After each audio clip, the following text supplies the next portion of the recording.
네, 안녕하세요. 백달데이 2022 프로그래머 이화정입니다. 백달데이 2022에서 마련한 그 아주 특별한 시간을 지금부터 시작해 볼까 하는데요. 올해 백달 토크의 주인공은 지난 5월 작고한 배우 강수연입니다. 백달데이가 성평등의 관점에서 괄목할 만한 성과를 낸 영화인을 조명하는 그런 행사를 매년 준비하고 있는데 올해는 영화 정의를 끝으로 안타깝게도 유명을 달리한 배우 강수연, 대한민국을 대표하는 배우로 대중에게 뭐 지대한 영향을 끼쳤다 해도 과언이 아닐 텐데요. 우리의 배우 강수연의 삶과 영화 인생을 살펴보도록 하겠습니다. 아마 이제 그 강수연 배우의 궤적을 쫓는 게 한국 영화 역사와 그 안에서의 여성 서사, 여성 캐릭터의 재현 방식, 그리고 여성 배우들의 현재 위치를 점검해보는 그런 시간이기도 기회이기도 할 것이란 생각이 듭니다. 오늘 강수연 배우의 삶과 어떻게 보면 영화 인생을 함께 살펴보기 위해서 특별한 게스트분을 모셨는데요. 이분들은 그 세상의 모든 영화를 조목조목 턴다. 이런 말이 맞겠죠? 네, 영화를 터는 무비건조, 유튜브 무비건조 멤버들을 모셨고요. 무비건조엔 저도 같이 하고 있는데 그래서 이 좋은 일에 제가 동참을 시켰습니다. 먼저 주성철, 김도훈, 배수탁 평론가에게 인사를 들어보도록 할게요. 네, 주성철 평론가님. 네, 이렇게 찾아주셔서 정말 감사하고요. 정말 그 강수연이라고 하는 배우의 어떤 존재감 이런 것들은 뭐 저 세대뿐만 아니라 한국 영화 전체로 놓고 봐도 굉장히 의미 있는 자리를 차지하고 계셨던 분이어서 이런 자리에 참여하게 돼서 정말 영광으로 생각합니다. 네, 박수 한번 부탁드릴게요. 네, 김도훈. 네, 안녕하세요. 기자님. 김도훈입니다. 여기 조명이 정말 밝네요. 여러분을 똑바로 쳐다보는데 굉장히 약간 지금 애로사항을 겪고 있는데 어쨌든 백달 테스트라는 이야기가 사실 제가 허핑턴 포스트 있을 때도 기사로 썼던 기억이 나는데 어쨌든 영화 속에서 여성 캐릭터들이 예전보다는 조금 더 많은 비중을 차지하고 좀 더 입체적인 캐릭터로 만들어지기 위한 어떤 그 테스트라고 항상 생각을 해봤는데 그 관련해서 행사가 사실 전 세계에서 백달 테스트로 행사를 하는 국가는 한국밖에 없을 거예요 아마도. 네, 저희밖에 없을 그렇죠. 거라고. 그래서 네. 이런 뜻깊은 자리에 함께 하게 되어서 정말 영광이라고 생각합니다. 네, 박수 부탁드립니다. 네, 배수탁 작가님. 예, 안녕하십니까, 배순탁입니다. 네, 사실 저는 본격 영화 평론가는 아니고 저게 인사말의 뭔가 고정 멘트죠? 네, 음악 쪽에서 일을 하고 있지만 어쩌다 보니까 이제 무비건조 멤버들과 함께 이렇게 좋은 영화들 소개해드리는 직업을 갖게 됐는데요. 오늘 참 뜻깊은 자리인 것 같고 저는 솔직히 말씀드리면 백달 테스트나 이런 것들에 대해서 잘 인지하지 못하던 상태였습니다. 그런데 이렇게 또 하나 배우는구나라는 점, 그리고 항상 사람은 배워야 한다. 언제나 발전해야 하고 이 세상의 흐름을 따라갈 줄 알아야 한다라는 것들을 다시 한번 절감하고 있습니다. 그래서 네. 오늘 이 뜻깊은 자리 저도 함께하기 위해서 영화 한 편 보라 그랬는데 나름 열심히 봤거든요. 예, 잠시 뒤에 얘기 나눠보도록 하겠습니다. 감사합니다. 네. 네. 저희 행사가 정말 뜻깊네요. 배수탁 작가를 교육시키는 그런 행사의 그런 또 부담도 안고 가야 되는 앞으로 더 잘하도록 하겠습니다. 음연이라고 하면서 꼬박꼬박 참석은 하더라고요. 네, 아니 자세 좋죠. 네, 알겠습니다. 근데 사실 무비건조 팀은 좀 많이 보신 분들은 지겹기도 하실 거예요. 뭐 또 나와서 또 이런 얘기 하나 싶기도 하실 텐데 여기서 끝이 아닙니다. 사실 오늘 행사의 하이라이트는 강수연 배우와 어떻게 보면은 접점을 가질 수 있는 이어지는 끈으로 연대할 수 있는 특별한 게스트라는 생각이 들었어요. 그래서 바로 함께 하고 계신데 김보라 배우님 오셨습니다. 네. 굉장히 백달데이와도 인연이 깊으시잖아요. 인사 말씀 부탁드릴게요. 네, 안녕하세요. 배우 김보라입니다.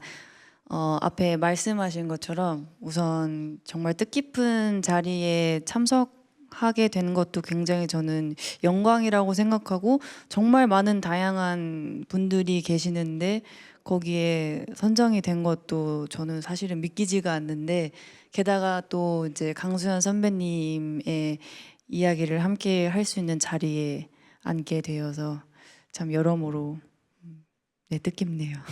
네. 반갑습니다. 네, 다시 한번 박수 부탁드릴게요. 네. 김보라 배우님 사실 항상 변영주 감독님이랑 같이 또 사회를 보셨었는데 옆에 멤버들이 바뀌었잖아요. 괜찮으신 거죠? 네, 괜찮습니다. 뭐라고 하겠어요. 괜찮다고 하시겠죠. 네. 그러면 네. 제가 그 뭐 본격적인 얘기에 앞서서 강수연 배우님의 궤적을 또 이제 많이 아시는 분들도 계시겠지만 또 이렇게 이번 기회를 통해서 강수연 배우를 아시는 또 분들도 계실 것 같아요. 잠깐 설명을 좀 드리도록 할게요. 강수연 배우는 4살 때 연기를 시작을 해서 사실 이제 그 굉장히 우리에게 알려진 건 1988년이죠. 임권택 감독의 그 씨바지를 통해서 가부장 사회에서 억압된 여성의 모습을 굉장히 가감하고 적나라하게 구현하면서 그해 베니스 영화제 여우주연상을 수상을 했습니다. 이게 동아시아 배우로는 최초의 기록이기도 한데요. 이때 이제 월드스타라는 말을 또 이렇게 부여를 받게 되죠. 그러면서 대중에게 굉장히 알려졌습니다. 이후에 그 아제아제 바라제의 성숙한 연기로 또 모스크바 국제영화제에서 여우주연상을 타면서 어떻게 보면 이제 그 연달아 그 연기력을 입증하는 그런 계기, 글로벌한 배우로 또 거듭났습니다.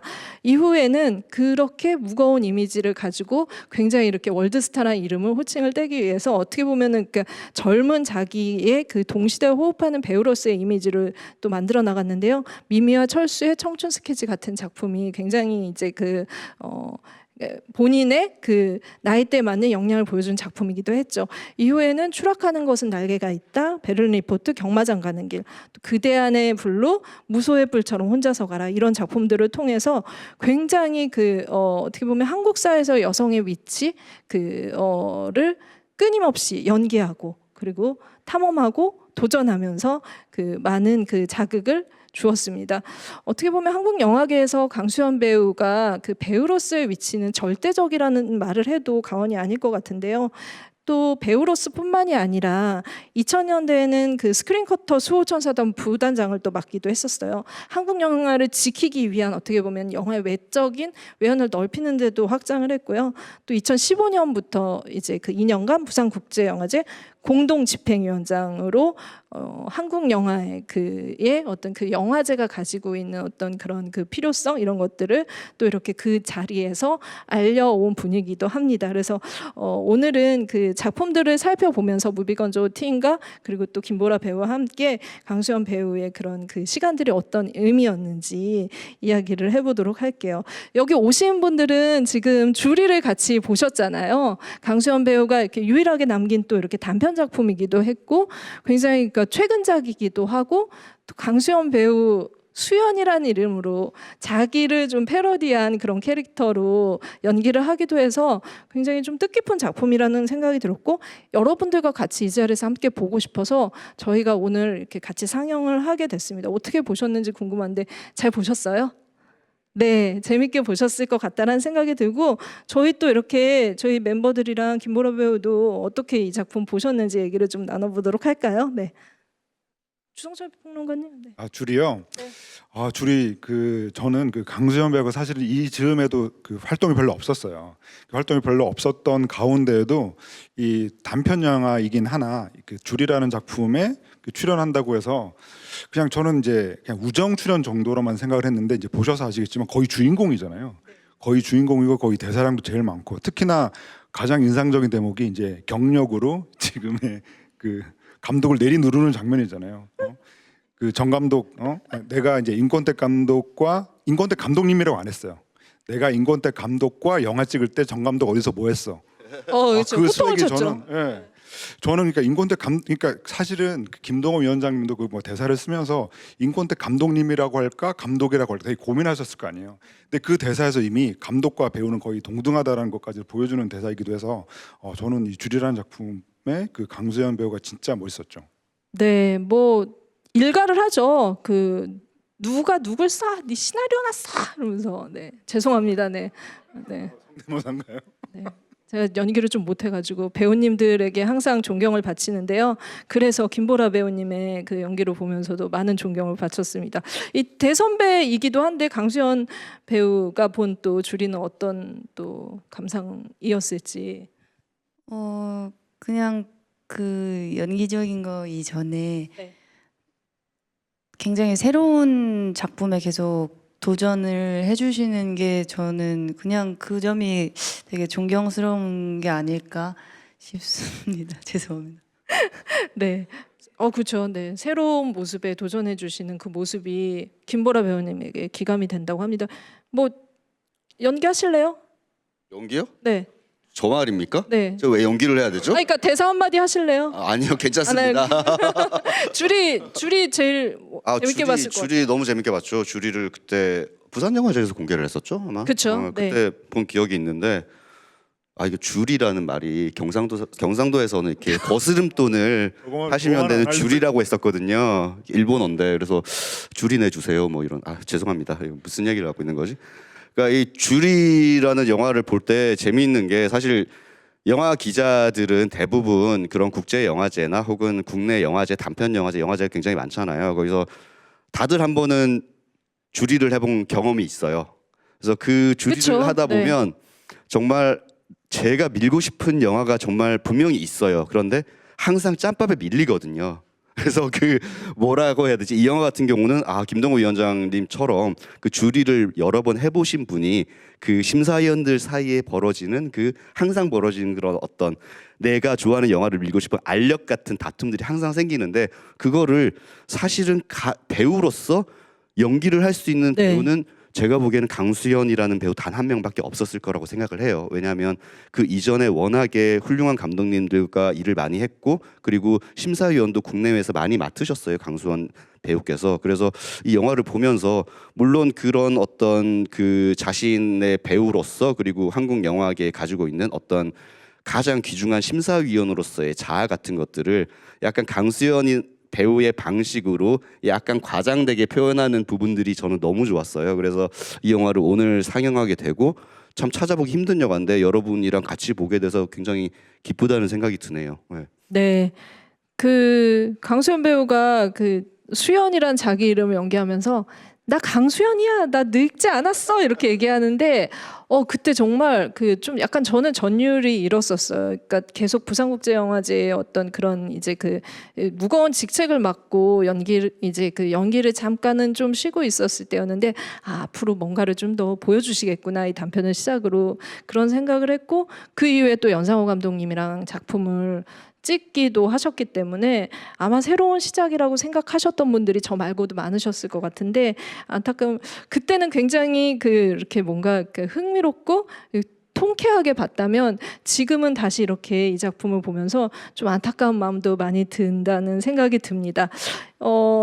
저희 이제 그 줄이 보신 그 관객분들과 함께 또 이렇게 그전 강수연 배우의 작품들을 한 편 한 편 살펴보면서 얘기를 좀 해볼게요. 제가 아까 4살 때 연기를 시작을 했다라고 했는데, 원래 연기 시작할 때는 길거리 캐스팅으로.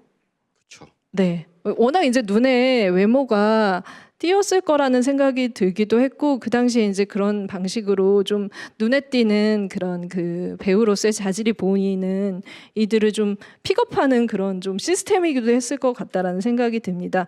그 당시에는 이제 그 어린이 드라마로 시작을 했는데, 원래 이제 그 드라마가 똘똘이의 모험이라는 제목의 저희 어린이들이 보는 그 드라마들이 예전에 많았었잖아요.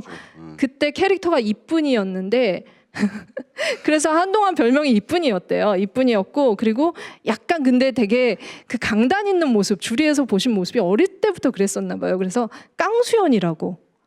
네. 왜요? 제가 본 영화도 연관이 있어서 뭔가 네. 깡수 영화. 그렇죠. 네. 거기서 싸대기를 좀 이따 얘기하겠습니다. 김보라 배우님도 좀, 그러니까 보통 자기가 맡은 캐릭터로 별명이 불리는 경우도 많긴 하죠, 한동안은. 네, 별명도 별명이고 일단 역할 이름으로 많이 불리기도 하고, 또 그 역할의 이미지가 실제 모습이지 않을까 하는 생각에 좀 어려워하시는 분들도 있고, 또 진짜 그 모습이 진짜 실제인 네. 생각하시는 분들도 많고. 네, 맞아요. 그래서 굉장히 실제는 굉장히 여리고, 지금으로 보면 이제 그 MBTI로 I이셨던 것 같아요.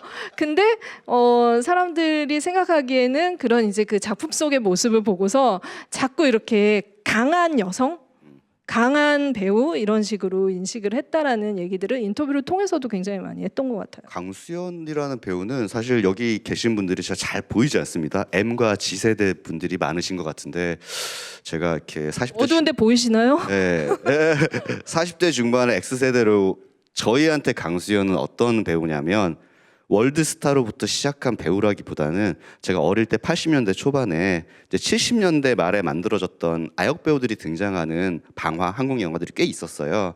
되게 뭐 오싱이라든지 약간 눈물을 뽑아내는 그런 신파 영화들이 꽤 있었는데 80년대 초중반에는 그런 영화들을 TV에서 자주 이제 방영을 해줬습니다. 근데 제 기억에 남는 영화들이 대부분이 강수연 배우가 아역 배우 때 출연했던 그런 영화들이에요. 근데 그 영화들에서 대부분 보면 강수연 배우가 맡았던 역할이 굉장히 부잣집 고귀한 딸 뭐 이런 게 아니라 정말 너무너무 예쁜데 집이 정말 뼈저리게 가난해서 아버지가 불치병에 걸려서 막 아버지를 돕기 위해서 막 애를 쓰는 소녀 가장이라든지 혹은 스스로 또 불치병에 걸려가지고 눈이 머는 영화가 하나 있었을 거예요. 점점점 그런 영화들에서 그러니까 신파극 70년대 말에서 80년대 초반에 한국 영화에서 만들어졌던 신파극들의 주인공들을 강수연 배우가 굉장히 많이 맡았어요. 그래서 저한테 강수연이라는 배우는 어떤 월드스타로부터 시작된 성인 배우로부터 시작된 배우가 아니라 아역 시절에 그렇게 전 국민의 눈물을 뽑아내던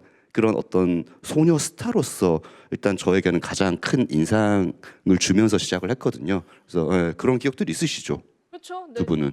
주성철 제가 특별히 기억하는 작품은 어딘가의 엄마가라는 작품인데 주로 엄마가 다 들어가 옛날에는. 네, 엄마를 무슨 찾으러 뭐 다니는 저 슬픔은 하늘에 뭐 요런 제목들이야 거의 다. 엄마 없는 하늘 아래.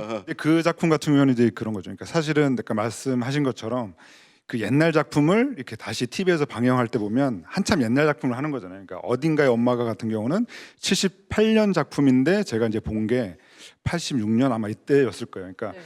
그 어딘가의 엄마가 속에 강수연 배우가 출연했던 그 나이랑 그때 제 나이가 같은 거예요. 그러니까 저는 그게 옛날 영화를 상영한다고 생각한 게 아니라 지금 만들어진 동시대 영화가 지금 TV에서 방영된다고 생각을 하고 완전히 제가 반해버렸어요. 그러니까 제가 어떤 특정 작품을 보고 완전히 그 작품에 누군가에게 매료되고 사랑에 빠진 거는 그 영화가 처음이었거든요. 그러니까 저는 그게 지금도 기억이 나고 그 나중에 이제 그 작품을 알고 봤더니 옛날 영화고 저 강수연이라는 사람은 지금 나보다 훨씬 더 나이가 많다는 걸 알고 굉장히 좀 절망했던 기억이 있어요. 훨씬 더는 아닌 것 같습니다. 훨씬은 아니고 조금 나이가 더 많다는 걸 알고 좀 충격받았죠. 왜냐면 강수연 배우의 나이를 다들 사실 조금 헷갈려 하는데 워낙 연기를 일찍 시작하셔서 그런지 네. 나이가 그렇게 많은 배우가 아니었어요 사실. 맞아요. 그래서 더 안타까운 거죠. 그게 굉장히 포인트기도 하죠. 일찍 활동을 시작했고 일찍 명성을 얻었고 또 어떻게 보면 그래서 굉장히 그 나이 때보다 더 많은 연기를 하기도 했었기 때문에 그 부분에서의 이제 갭 차이가 조금 있는 것 같습니다. 김보라 배우님은 강수연 배우님의 그 작품이나 아니면 인지를 하기 시작한 때가 언제였었어요? 사실 저는 그냥 그 굉장히 그분의 성함 그리고 그분의 존재는 알고는 있었지만 작품을 제대로 본 거는 많이 없었던 것 같아요. 그리고 이번에 100대를 하면서 그래서 더 자세히 찾아보게 되었는데 저는 사실 작품보다는 과연 어떤 분이셨을까가 너무 궁금해서 인터뷰 영상부터 시작해서 기사 이런 거를 더 많이 찾아본 것 같아요. 네, 네. 그 변수탁 작가님도 기억 많으실 것 같아요. 저는 그런데 아무래도 이제 여러 이 세 분하고는 조금 이제 나이 차이가 있다 보니까 무슨 나이 차이가 있어? 77년생, 76년생이에요. 까발려.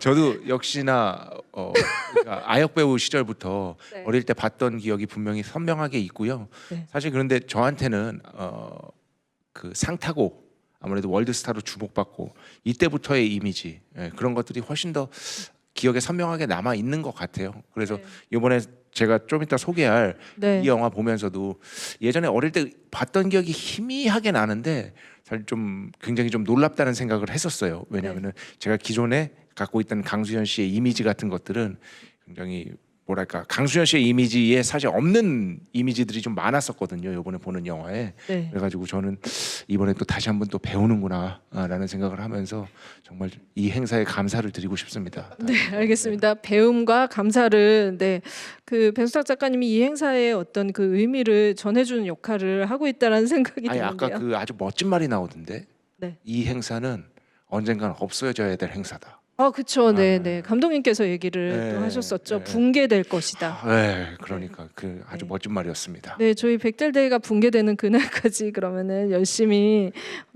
붕괴하려고 영화 행사하는 것도 처음이네요. 네, 알겠습니다. 네. 바다에 묻어버려.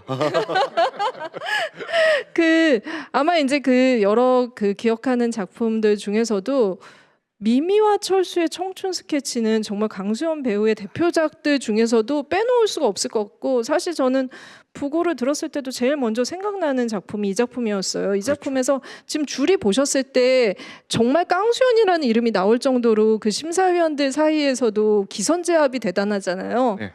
근데 정말 미미와 철수의 청춘 스케치 때부터 그런 모습, 20대부터 그 모습을 보여줬다라는 생각이 들었거든요. 그래서 배수탁 작가님이 미미와 철수의 청춘 스케치 어떤 또 의미가 있는지 좀 설명을. 네.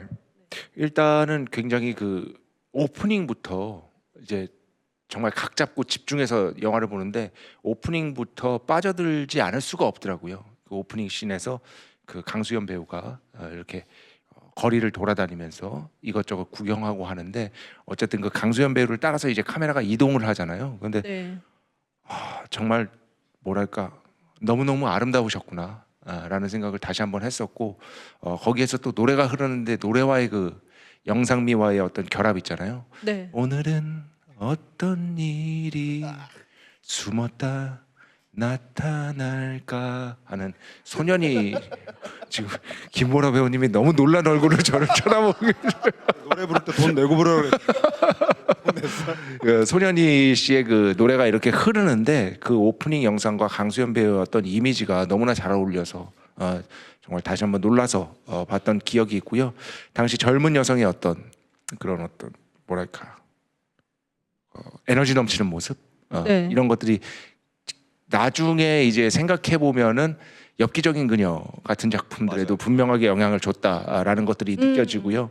네. 그래서 강수연 배우의 어떻게 보면 뭐랄까 가장 에너지 넘쳤던 그런 모습들을 포착해내고 있는 작품이라는 생각이 들고 여기에서 그 맞사대기 날리는 장면은 정말 걸작이 아닌가라는 생각을 했었고 박중훈 배우와 같이. 예, 맞사대기 날리는 장면 그리고 음악이 아마도 이게 뭐 다들 잘 아시겠지만 이때는 그냥 썼잖아요 사실.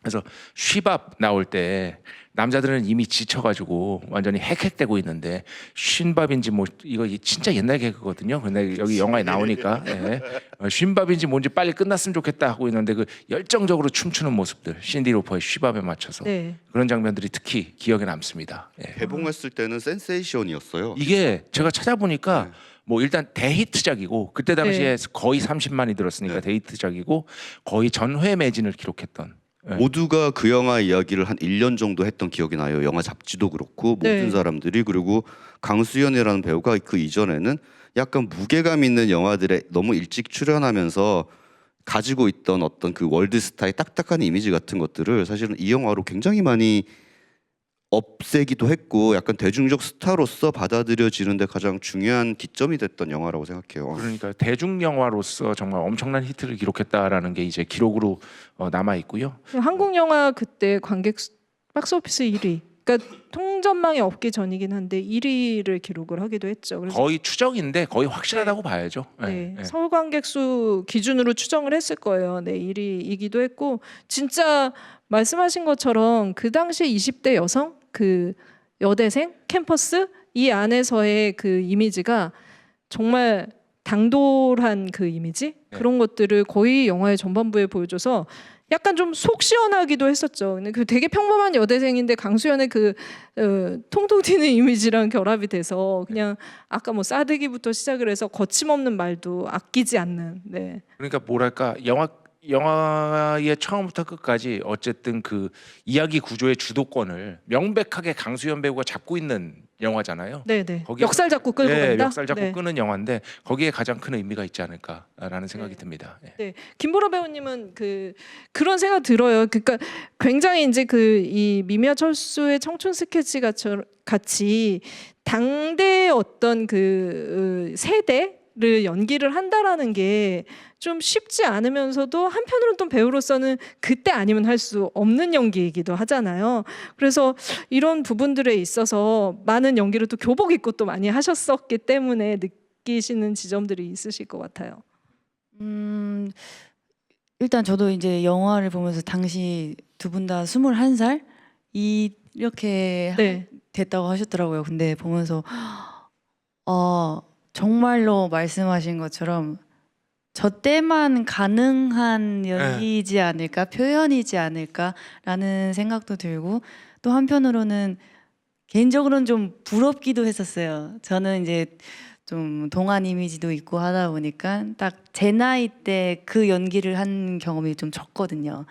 그래서 영화 속에서, 그리고 또 영화에서 강수연 선배님이 이렇게 정말 뭔가 신나 보였었어요. 신나 보이고 그래가지고, 그래서 정말 딱 이때 아니면은 볼 수 없는 모습이다. 좀 부러운 게 많았던 것 같아요. 네, 주성철 평론가님, 강수연 배우님 가까이서 또 보셨기 때문에 그런 접점들도 작품 통해서 많이 보셨을 것 같아요. 진짜 파격적인 캐릭터였죠. 그러니까 여기서 보면 이전에도 이런 청춘물이나 이른바 학원물들이 되게 많았는데 거기서 이렇게 거침없이 이제 배 작가님 얘기하신 것처럼 주도권을 쥐고 있는 경우가 별로 없었거든요. 그래서 영화에서 보면 박중훈 배우한테 너 같은 애들은 빨리 군대 가야 빨리 군대 가서 규칙적인 생활을 해야 이제 정신 차린다, 막 이런 얘기를 거침없이 내뱉는 그런 장면들이 그때는 와 굉장히 좀 충격적이기도 했었거든요. 그런 점에서 뭔가 그 강수연 배우 개인으로서도 굉장한 어떤 중요한 터닝 포인트이기도 했고, 그때 또 이규영 감독이라고 하는 사람이 또 혜성처럼 등장을 하면서 뭔가 한국 영화의 새로운 기운이 이제 좀 샘솟고 있구나, 네. 그런 생각까지 들겠죠. 네, 저는 87년에 극장에 가서 이 작품을 봤습니다. 네. 역시 저보다는 이제 박스 윗세대라 갈 오피스 수가 있었구나. 1위에 지대한 영향을 한 표를 행사했던 관객이기도 했고요. 근데 진짜 그 당시에는 굉장히 당돌하고 저돌적으로 나가다가도 마지막에 이제 이 작품 다시 보시는 분들 보시면 마지막에는 또 이제 그 보수적인 여성의 모습들도 보여주거든요. 어떻게 보면은 확 나가는 것까지 끝까지 결말을 짓지 못하는 그런 한계들도 있었던 것 같아요, 작품 안에서. 그래서 그 중간에 이제 아무래도 그 의사 소개팅, 소개팅. 맞선. 맞선 장면들이 아무래도 그때 당시에 또 시대적인 어떤 그런 어떤 반영도 있을 거고 영향도 네. 있을 거고 하니까요. 좀 더 나갔으면 어땠을까 싶은데 그런 점이 조금 아쉽긴 하죠. 네. 이규영 감독이 그거를 찍고 나서 담다디를 찍으셨죠. 그렇죠. 이상은 가수죠. 가수 이상은이 가수인데. 정말 데뷔를 해서 가장 핫하던 시절에 이상은 배우와 함께 이규영 감독이 담다디라는 영화를 찍었습니다. 네. 그 극장에서 가서 봤는데요. 저도요. 네. 이상은 배우의 커리어에 있어서도 그렇고 영원히 잊혀져야 좋은 영화입니다. 네. 사실 이규영 굳이 감독- 찾아보시지는 마시고 이규영 한번더 감독이 이름을 이 영화가 언급해 거의 정점 아니에요? 정점이었죠. 네, 정점이죠. 네, 너무 김도훈 평론가 얘기는 너무 새겨 듣지 마시고요. 저는 담다디 재밌게 봤습니다. 네. 정말 재밌게 보셨어요? 담다디? 네. 티셔츠도 받아오고 재밌게 봤습니다. 근데 담다디는 저는 그 강변가요제에서 우리 엄마랑 같이 봤던 게 기억이 나. 진짜 기억이 나. 나도 아직도. 봤어. 김보라 배우님 아까 막 노래 부르고 그래서 정신 없고 이번에는 또 자기들 옛날 얘기하느라고 네. 죄송합니다. 네, 저희가 이렇습니다. 네, 사실 이제 굉장히 미미와 철수의 청춘 스케치로 어떻게 보면은 흥행 배우로서 그 스타성을 입증을 했다면 이후에 이제 시바지와 아재아재 바라아재 같은 작품들은 굉장히 강수연 배우의 그런 연기뿐만이 아니라 그 대중적인 위치를 공고히 하는데 더 큰 지대한 영향을 미친 작품이라는 생각이 들어요. 강수연 배우의 전체 필모그래피 안에서 이 아재아재 바라아재 같은 작품들이 준 영향은 정말 지대하다고 할 수 있을 것 같고, 강수연이라는 이름에 무게추를 달아놓은 것처럼 그 대한민국을 대표하는 배우로서의 짐을 지어주기도 한 작품이라는 생각이 들거든요. 그래서 그 부분에 대해서 또 주성철 그 평론가님께서는 이 작품이 강수연의 전체 필모그래피 안에서 가지는 의미가 어떤 거라고 보시는지. 제 작품 제가 네, 선택한 네, 작품이요. 네. 예, 저는 아까도 말씀드렸지만 이제 임권택 감독님과 함께했던 아재아재 바라제를 골라왔는데요. 제가 좋아하는 이제 장국영 배우의 어떤 죽음을 떠올릴 때 이제 아비정전의 발 없는 새 이야기가 많이 돌아다니는 것처럼 네. 강수연 배우의 어떤 죽음을 떠올렸을 때는 이 아재아재 바라제라고 하는 그 뜻 자체가 가자 뭐 피안의 세계로 이런 뜻이잖아요. 네, 네. 그래서 강수연 배우가 정말 이제는 정말 좋은 곳에서 편히 쉬시면 좋겠다 뭐 이런 생각이 들어서 정말 너무나도 그 바로 떠올랐던 제목이기도 한데요. 그 이 작품 자체는 그 당시에 그 88학번이었던 그 봉준호 감독, 그때는 봉준호 학생이었겠죠. 그렇죠. 네. 아마 2학년이었을 것 같은데 89년에 개봉한 작품인데 이 작품을 보면서 그런 걸 느꼈대요. 그러니까 봉준호 감독은 어렸을 때부터 영화 감독을 꿈꾼 사람인데 사실 그때 나오는 한국 영화들의 어떤 수준이라는 게 굉장히 처참하잖아요. 나는 한국에서 영화 감독이 되고 싶은데 왜 지금 만들어지고 있는 영화는 저런 것들밖에 없을까? 이런 절망감이 있을 때 아재아재 바라제를 대학교 때 보고는 너무 좋고 영화의 스타일이나 이런 것들이 정말 자신이 꿈꾸는 어떤 그 해외 영화의 어떤 느낌이 나서 한국에서 영화 감독을 하는 것도 괜찮겠다라는 식으로 그런 네. 어떤 결심을 해주게 한 작품이라고 하더라고요. 그래서 예전에 부산국제영화제에서 이제 임권택 감독님 회고전이 열렸을 때 그 기존의 여러 영화인과 감독들이 한 작품을 콕 집어서 집유를 했었어요. 그때 뭐 그 류승환 감독님 같은 경우는 장군의 아들 콕 찍어서 장군의 아들 집유를 하시고 네. 뭐 이창동 감독님은 짜코라고 하는 작품을 골라서 하시고 할 때 바로 이제 봉준호 감독이 아재아재 바라지를 골라서 집유를 했던 그런 기억이 있는데요.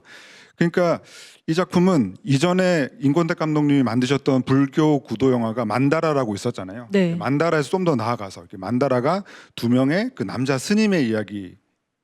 그 두 남자 스님이 전국을 돌아다니면서 어떤 구도, 이제 깨달음을 얻는 내용이라고 한다면은 여기서 좀 더 나아가서 여기서 이제 여성 주인공인 강수연 배우 혼자 등장을 해서 이제 그런 깨달음을 얻어나가는 그런 내용을 담고 있는데요.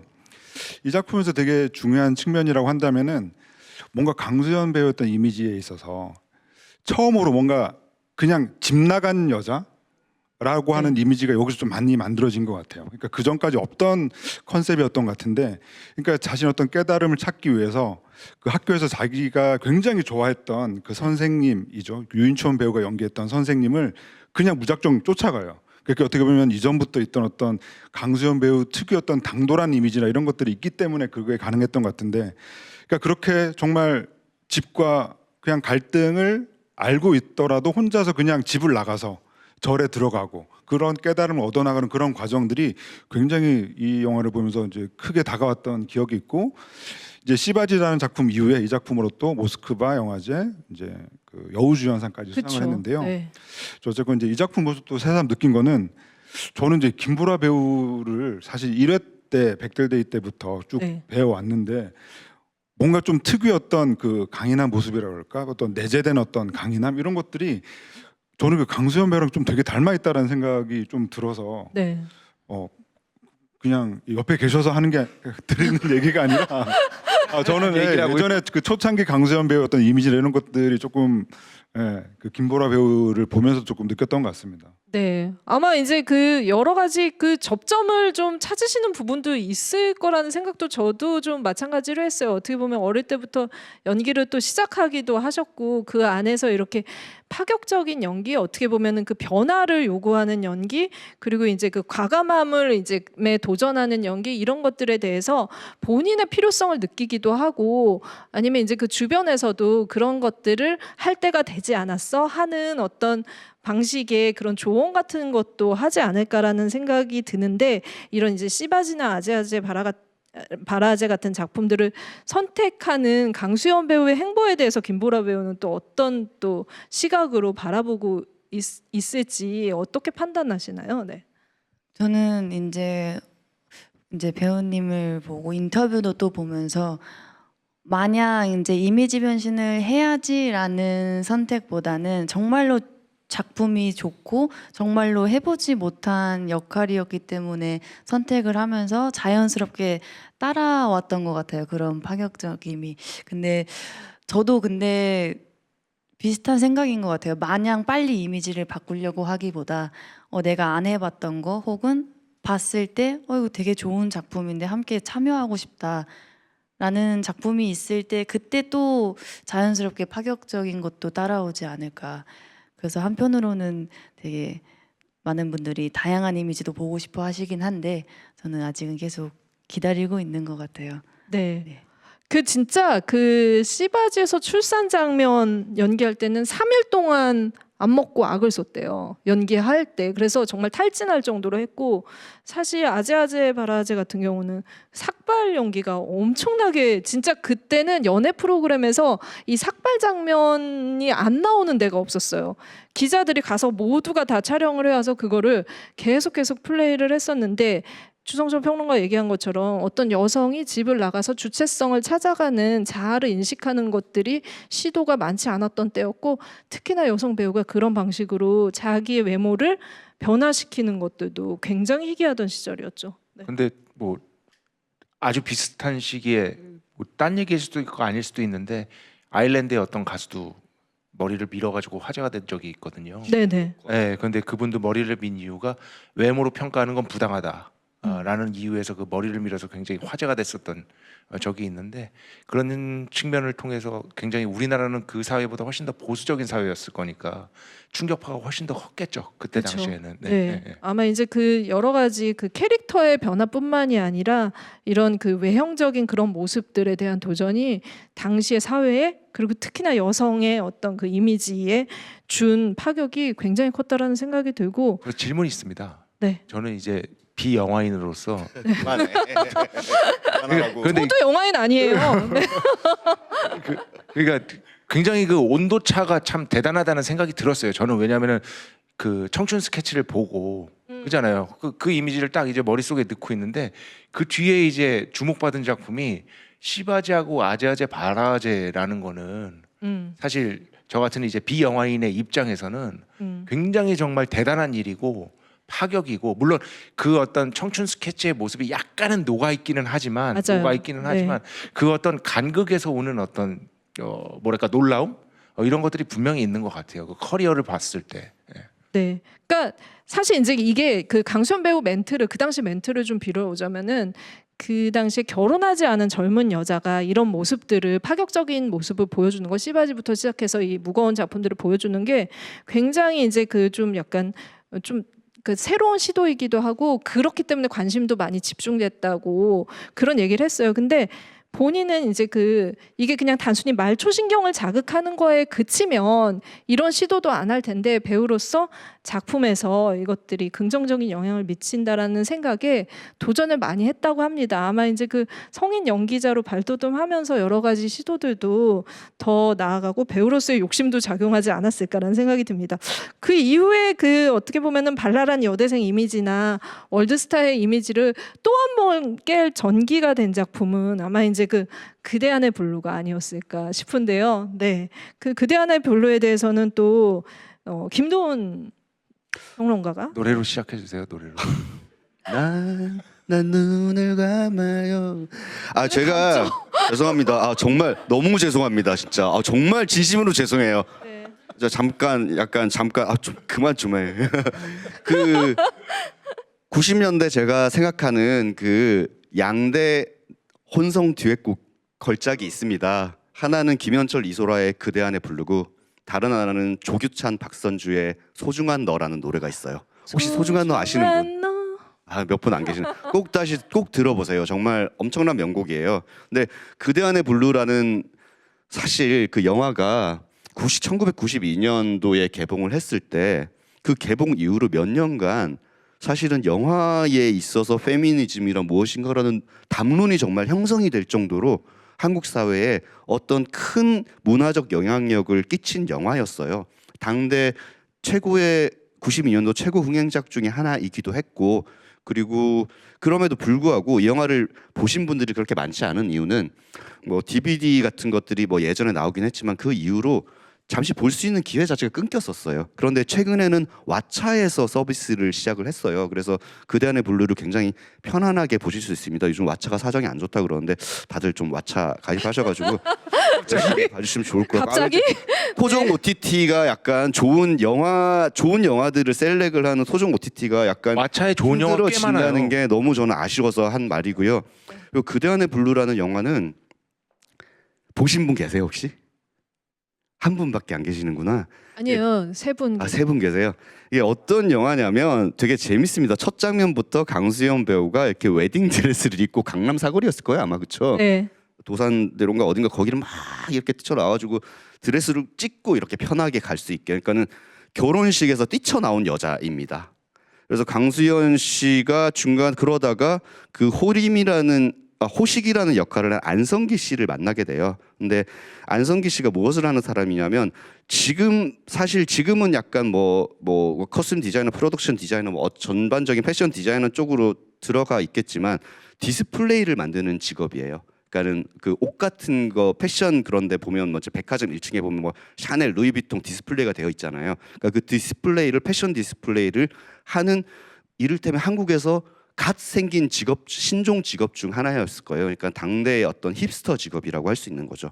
그래서 이 강수연 씨가 이제 그래서 계속해서 안성기 씨의 약간 어떤 제자처럼 디스플레이를 배워 가는데 중요한 건 요거예요. 그러니까 이 안성기 씨가 연기하는 이 남자는 나름 자기 딴에는 90년대에서는 굉장히 깨어 있는 남자입니다. 그래서 그렇죠. 네. 그래서 신일보. 강수연 캐릭터에 계속 얘기를 해요. 여성이 커리어에서 성공을 하려면 사랑과 일 둘 중에 하나를 선택해야 된다.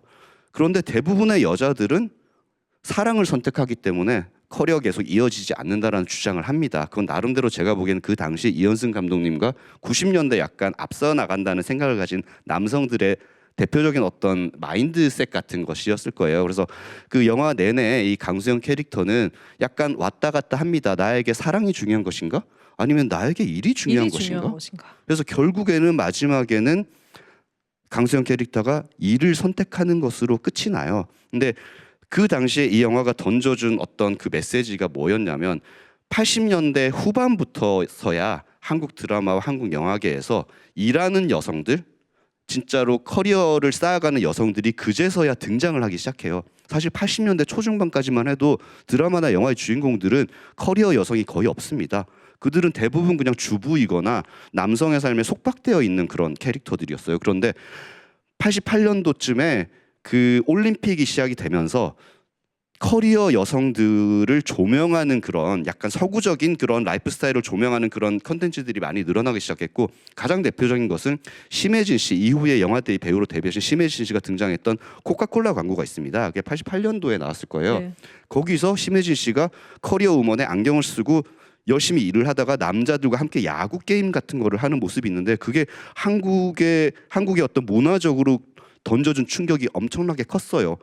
그 CF 하나 때문에 심혜진 씨가 이후에 정말로 한국의 탑 배우가 될 정도였거든요. 그러니까는 그런 그 CF의 이미지가 왜 그렇게 반향이 컸냐면, 심지어 88년 이전에는 그런 캐릭터나 그런 이미지 자체를 아예 볼 수가 없었어요. 저희는 여성들은 그냥 집에 있는 그런 사람들이었고, 남성의 인생이 언제나 속박되어서 약간 인생의 굴레란 무엇인가, 여자의 삶이란 무엇인가, 이런 한탄하는 캐릭터들이었는데, 그 80년대 후반 이후 그리고 90년대 초반으로 가면서 그런 여성들을 다루는 컨텐츠들이 늘어나기 시작합니다. 그러면서 제가 실제로 1994년도에 대학에 입학했는데, 사실은 페미니즘의 첫 번째 한국에서 담론으로 형성되고 책들이 나오고 이야기가 시작되었던 것이 사실은 90년대 중반쯤이에요. 그래서 그대 안의 블루가 그 시대의 어떤 여성주의, 페미니즘, 혹은 여성을 어떤 식으로 일하는 여성들이 어떤 식으로 자신의 인생을 꾸려나가야 할 것인가에 대한 정말 메시지를 던져준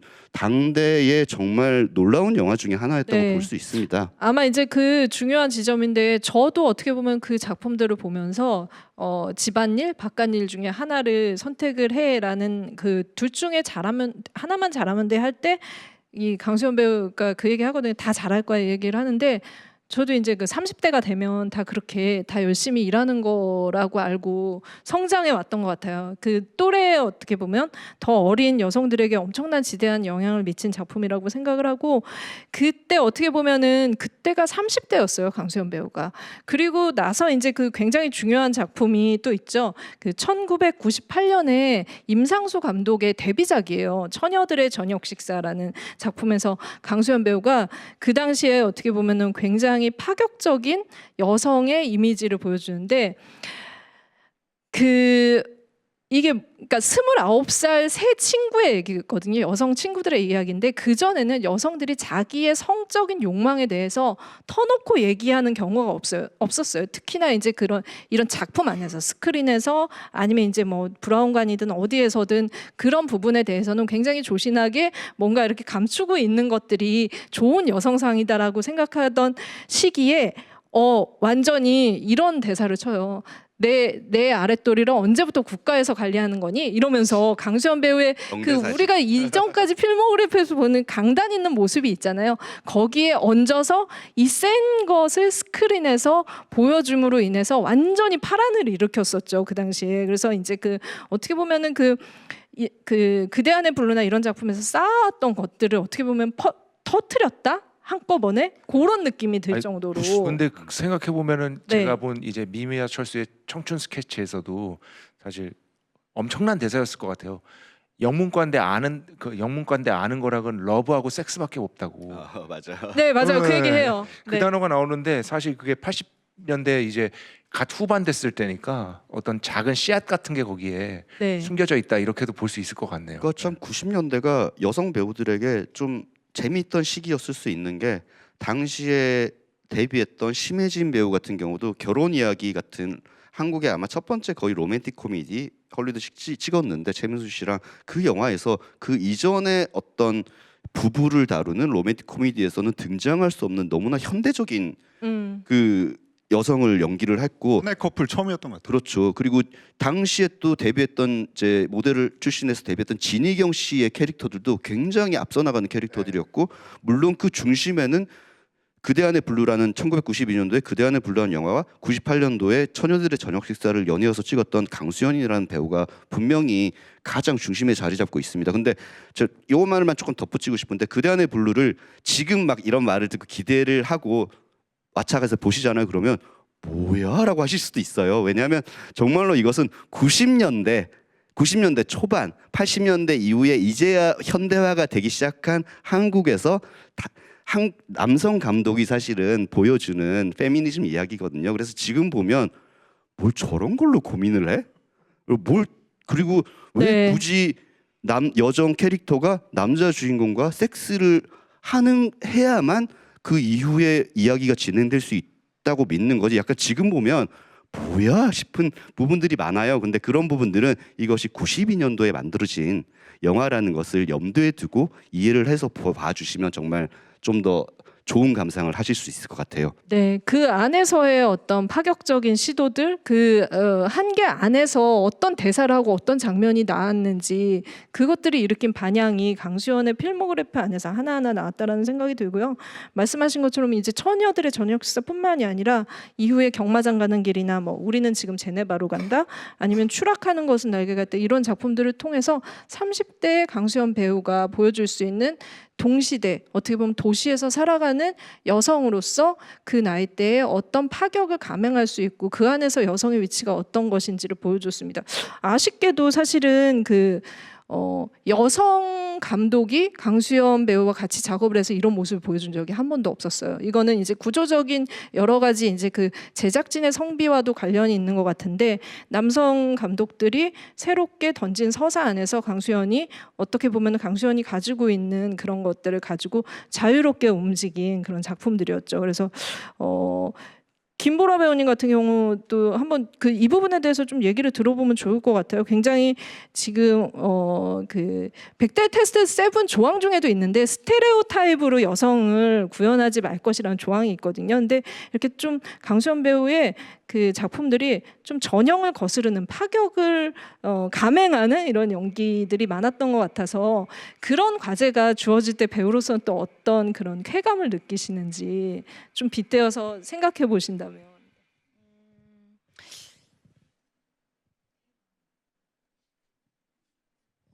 되게 저는 왜 이렇게 어려운 질문인 것 같은데요. 네. 약간 뭔가 선두주자가 되는 느낌도 받을 것 같고요.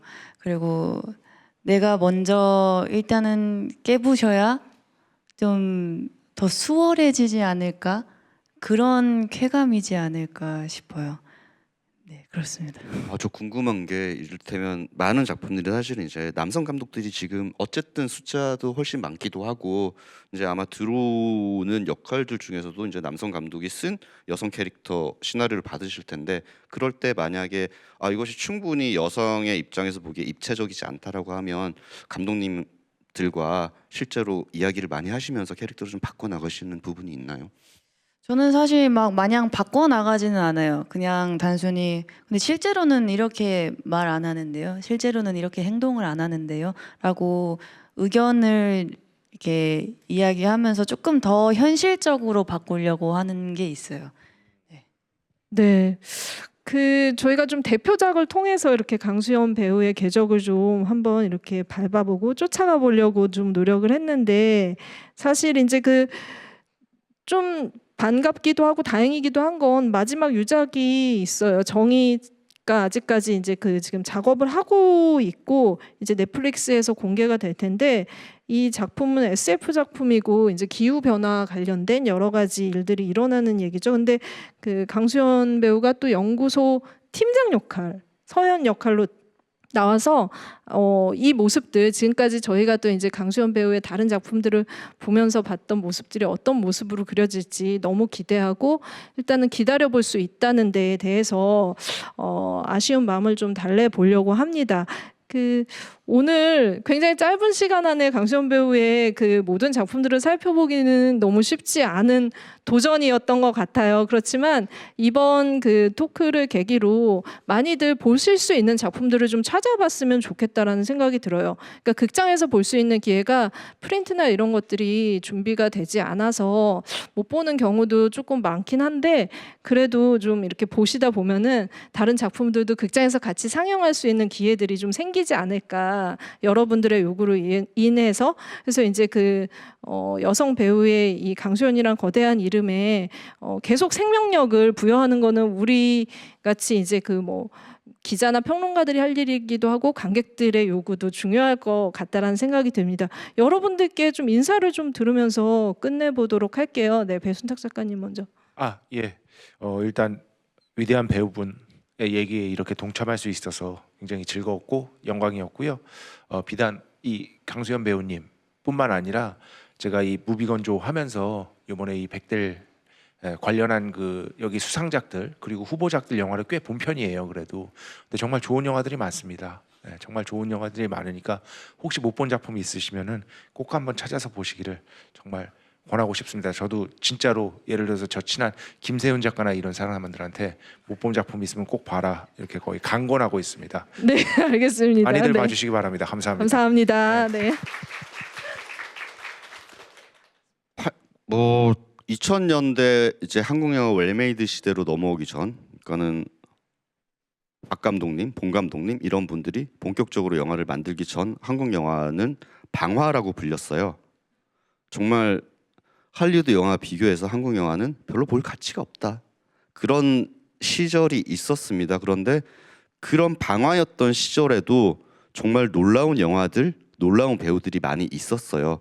그 사람들이 한국 영화계를 이끌어 온 것이고요. 근데 특히나 강수연 배우의 커리어는 사실상 한국 영화가 웰메이드 시대로 접어들기 이전 방화했던 시절에 가장 훌륭한 한국 영화들이라고 할 수 있어요. 그래서 아마도 오늘 얘기를 들으시면서 강수연이라는 배우에 대해서 호기심이 조금 생기셨을 텐데 강수연이라는 배우의 저희가 오늘 말씀드린 대표작들을 한번 챙겨보시면 80년대 90년대에도 이렇게 대범한 캐릭터를 앞장서서 맡고 선도해 가던 사람이 있었구나라는 정말 놀라운 감정을 느끼실 수 있을 거예요. 그래서 오늘 저희가 얘기한 작품들은 가셔서 왓챠라든지 이런 플랫폼들을 통해서 꼭 한번 챙겨보시면 아마 오늘 우리가 이야기 나눈 것에 대해서 조금 더 정말로 직관적으로 이해하실 수 있지 않을까 그런 생각이 듭니다. 그리고 무비건조 열심히 봐주세요. 감사합니다. 감사합니다. 네, 김보라 배우님. 네, 우선 이제 강수연 선배님의 이야기에 진짜 참여하게 돼서 다시 한번 영광이고요. 강수연 선배님의 어떤 인터뷰에서 하신 말씀처럼 마냥 이제 돈을 보면서 연기를 하는 게 아니라 정말 좋은 작품을 만들기 위해서 연기를 하는 배우로서 성장을 하면서 거기에 더불어서 이제 조금 더 배우분들이 자기 목소리를 내고 또 활동할 수 있게 도와줄 수 있는 배우로서 성장하도록 노력하겠습니다. 네. 감사합니다. 감사합니다. 네. 저 질문 있습니다. 네. 그 우리가 돈이 없지 가오가 없냐 그거 네. 진짜입니까? 진짜. 진짜죠. 네네. 회식 때 이야기 진짜 진짜라고. 영원이죠. 사실 그 강수연 배우를 이게 최근에 당대의 활동이 별로 없어서 좀 잊고 있던 배우였는데 이런 자리를 통해서 다시 한번 되새김되는 게 너무 좋은 것 같고요. 예전에 이제 그 제 사석에서 이제 안성기 배우분께서 하셨던 말씀이 기억이 나는데 신문에 나온 건 수연이밖에 없어라는 말이었어요. 그러니까 아까 말씀하셨던 그 아재아재 바라아재 당시에 실제로 그 머리를 깎고 하는 그거를 그대로 이제 기자들이 와서 취재를 하고 기사를 쓰고 했던 것들이 한국 영화 역사 혹은 한국 영화 마케팅 역사에서도 굉장히 중요한 사건 중에 하나거든요. 네.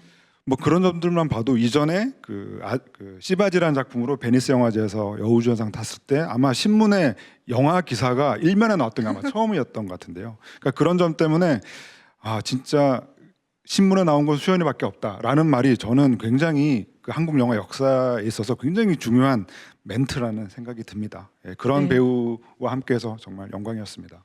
네. 한번 해주시죠. 우리가 돈이 없지. 그걸 하라고요? 우리도 똑같잖아요. 우리가 그게 강수연 배우께서 실제로 하셨던 말씀을 이제 감독님께서 쓰신 거네. 맞아요. 그렇죠? 류승환 감독님이. 네, 네. 너무 멋있는 말이어서. 우리는 가오가 없지 않나? 그렇지. 우리 돈은 둘 다 없어. 돈은 좀 있지 않아요? 우리 둘 그래? 나 있어? 네, 가오가 있기를 바라면서 사실 이제 그 처녀들의 저녁 식사 할 때도 그 한국 영화 르네상스 시기라고 했었잖아요. 새로운 감독들이 신진 감독들이 대거 등장하던 시기였었는데 아마 강수연 배우는 너무 일찍 그때 활동을 시작해서 이미 너무 대선배가 되어 있어서 감독들이 선뜻 같이 작업하기 힘들어했던 그런 시기이기도 했었습니다. 근데 그때도 파격적으로 어떤 새로운 연기를 배역을 찾아서 굉장히 연기에 대한 그런 그 의지를 보여줬었던 그런 분이셨고 연기적인 것뿐만이 아니라 아까 김보라 배우도 언급해 주셨는데 외적인 부분에 있어서도 그대 안의 블루 때 개런티가 2억이었거든요. 그 당시에 그 개런티를 많이 받는 여성 배우로 굉장히 화제가 됐었어요. 아주 그 질문을 중요한. 엄청 많이 했었고 근데 한국에서 처음으로 1억 출연료를 네네. 1억을 받게 된 배우가 강수연. 그렇죠, 네네. 진짜 중요한 회차당 1억 그때 이제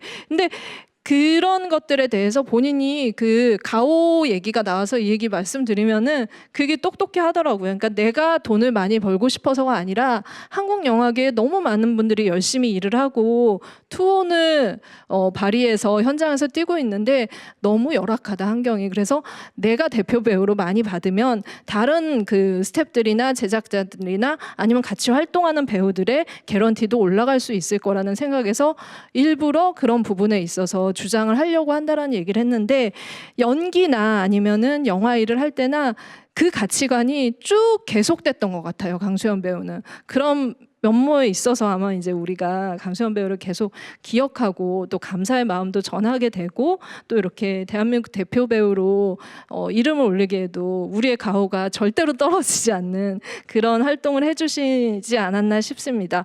오늘은 그 마지막으로 좀 같이 어떻게 할까요? 박수를 한번 강수연 배우님께 좀 드려볼까요? 네, 강수연 그러죠. 배우님. 네. 네, 제가 그 강수연 배우님 너무 감사했습니다. 저희 남아 있는 작품들 계속 보고 또 보고 그리고 또 새로 그 공개할 작품 정의도 같이 보면서 또 많은 시간들 기억하도록 할게요. 저희 토크 강수연 배우님도 보고 계시면 너무 좋을 것 같다라는 생각하면서 그러리라고 저 생각해요. 이렇게 슬픈 네. 말을 해.